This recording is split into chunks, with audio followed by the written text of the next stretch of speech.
is meditation prayer? That's, you often will ask that question. Yeah. And I think the answer is yes, and it's the whole of the contemplative spiritual tradition of Christianity to affirm that very centrally, although this contemplative dimension of Christian tradition got marginalized or became an object of suspicion even at different periods. Karl Rahner, one of the great theologians of the last century, said the Christian of the future will be mystical or there will be no Christians. So I would say the answer, specifically the answer to the question about meditation and prayer, is that yes, of course, meditation is prayer, but it's the prayer of the heart, what the early Christian monks called pure prayer. So there are many forms of prayer. You could think of prayer as a big wheel with different spokes, and the different spokes representing the different forms of prayer, worship and scripture and petition or pilgrimage or many different practices, spiritual practices. But at the heart of that wheel, there is a hub where all these spokes converge. And there you have what the Buddhists might say nothing, or the Taoists might say nothing. But that nothing is the center of energy.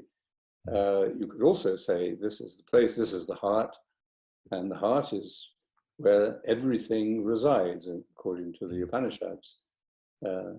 The whole universe is present in this tiny space of infinite smallness in the heart.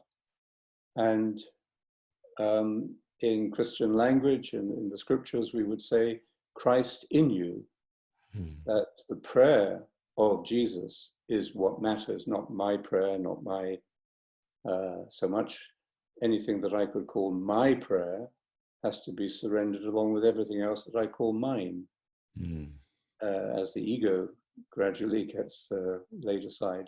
So what's left then is just the prayer of the Spirit, which is what? I mean, for a Christian answer to that, we'd have to look at the idea of God as this communion of love and this dynamism of creativity and transcendence, and who knows, maybe even in some mysterious way, even suffering, at the heart of the divine, which creates everything. So meditation, you could say then, is our way into that prayer by making the journey from the mind to the heart. This upcoming dialogue is about science and contemplative traditions. Has scientific research informed your meditation and your contemplation in any way? Literature is my first training, really. But that has led me to see science as maybe rather closer to poetry than many people might feel comfortable with. I think science searches for language and concepts to express its discoveries.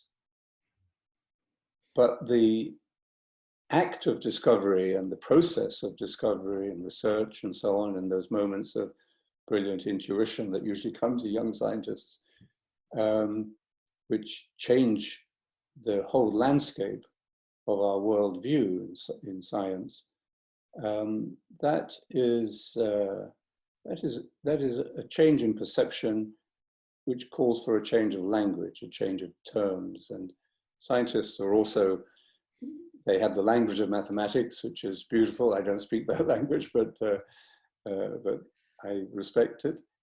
And I think, but they also need, of course, the other types of language and expression to communicate, articulate, make conscious what they are discovering.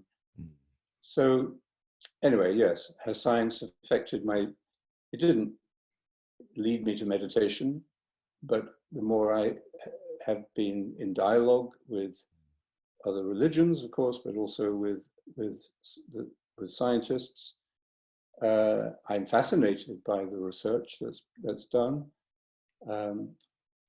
It disappoints me when that research becomes reductionistic, Yeah. and it sort of says, well, this is the explanation, so, meditation is simply the combination of these processes, or these neurons firing, or these synapses. It always seems to me that these are metaphors to explain an experience that will always be receding. We'll never be able to pin this down. And in that sense, it's very close to religion. Yeah. Because the religious person is seeking God, and the closer they come to God, the more they realize they're never going to be able to tackle him and get him to the ground. The scientific research into meditation has been really interesting, but I don't think anybody has started to meditate or meditated for very long because they read a research paper on meditation. So what, any more than somebody would get married because of reading a profile of somebody, of a candidate. But seeing how meditation clearly does touch the physical and the mental planes of human existence is fascinating. And I think that awakens a sense of wonder at the human itself, and with a sense of the spiritual and the non-dual.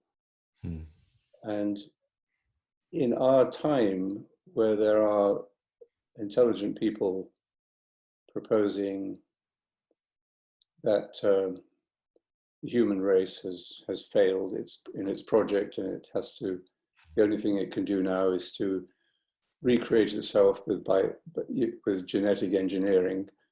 It seems to me a statement of supreme stupidity, and or that artificial intelligence that we are creating is going to take over and turn us into pets. James Lovelock, I think, says that, the project.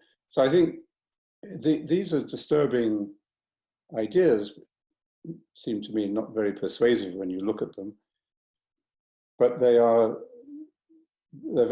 can be very influential ideas, and they are really deeply undermining of human dignity and of human and human wonder.